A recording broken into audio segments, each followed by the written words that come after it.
like it's raining in certain sections only. Let's see if I can actually find a spot that's not raining.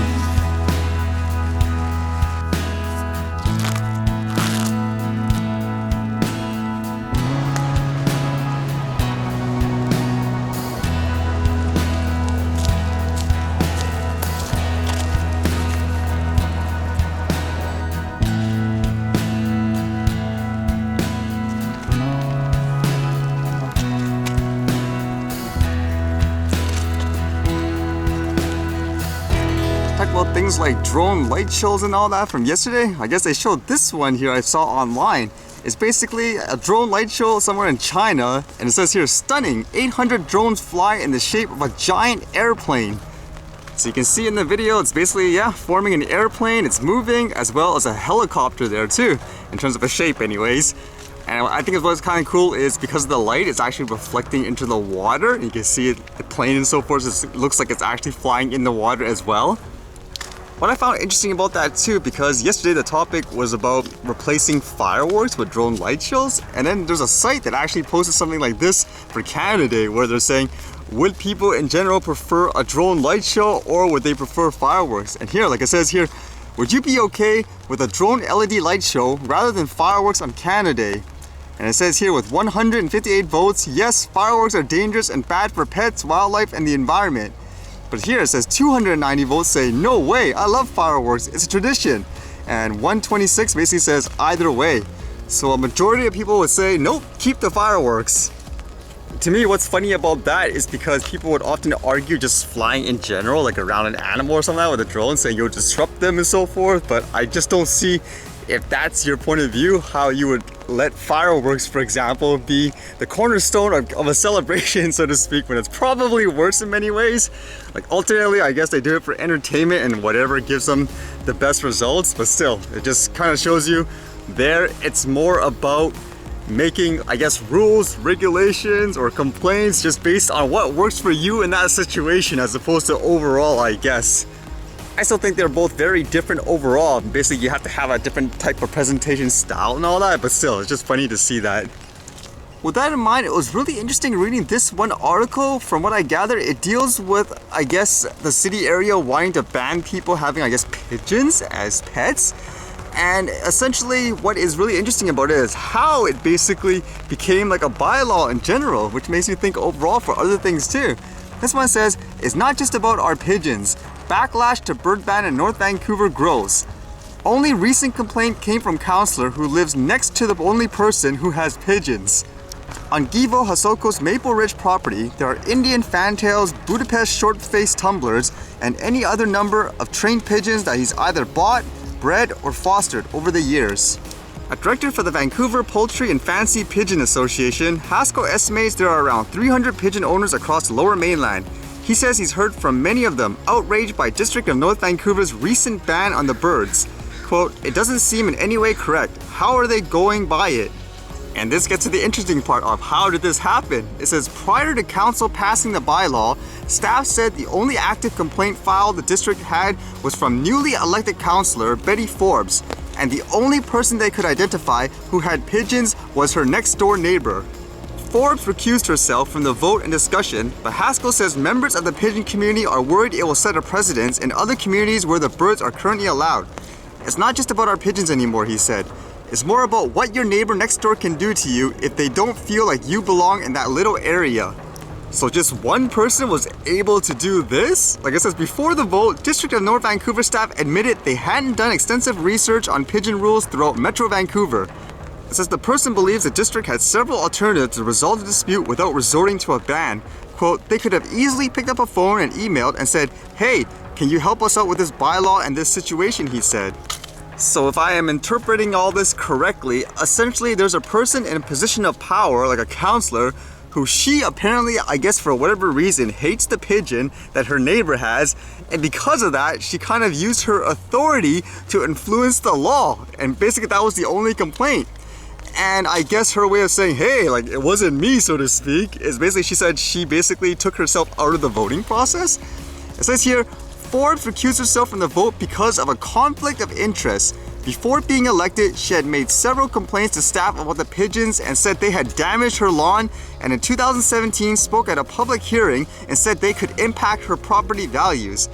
But according to the Freedom of Information documents, after Forbes was elected, but before she was officially sworn in, she sent an email to city staff complaining about the situation and asking for action.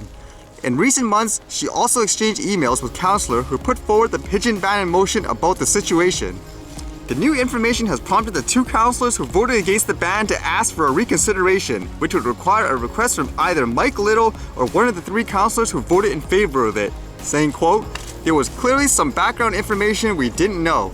I'd like to have a better understanding as to why Forbes thought it was okay to use her position to bring forward a personal matter. I don't think it's appropriate, and I think we've heard widespread feedback from the community that they don't think it's appropriate." This story just raises so many points that are so, I guess, eyebrow raising. It just takes one person like here because they personally didn't like something for whatever reason. They essentially, I guess you could say, abused their position of power to get the thing banned. Like for me as a person outside, I don't take pigeons or anything like that, raise them, but even I would look at it on the outside and say, really? All this to ban that? Why? It's not even just about pigeons, like in general. Again, it's more about people abusing their power, not doing the research. I mean, think of it anything else, like say a drone. Imagine if this is the exact situation there, where it's a person who specifically hates it for whatever reason. Let's just use this example, like, oh, my neighbor's flying it, I hate that noise or whatever. And then they basically go here, tell people, oh, it's dangerous and so forth or whatever. And then people, authorities say, okay, makes sense, let's ban this. But then upon further research, you'll find out, hey, wait a minute, is it just because you hate it personally? That's just kind of scary to think about, where someone can abuse their power in that way, I guess you could say. That's why many times when those things don't make sense, you have to voice it in many ways, not just go, okay, whatever, that's the way it is, and then try to, like in these cases, like police other people saying, hey, that's what it says here. I mean, you gotta think about, even if you have no interest, like say there, like with the pigeons and so forth, I'm pretty sure the same sentiment can affect people in other ways on things that you personally enjoy as well.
Dang, it's like, it's taking too long. I need to find like, I don't know, refuge.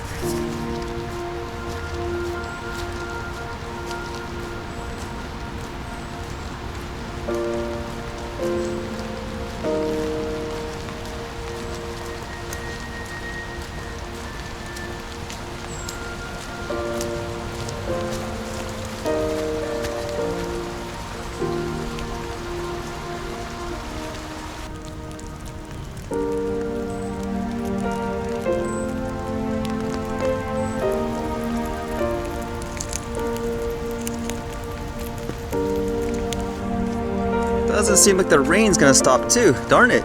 I guess it's time for the archive.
Alright, see you guys later.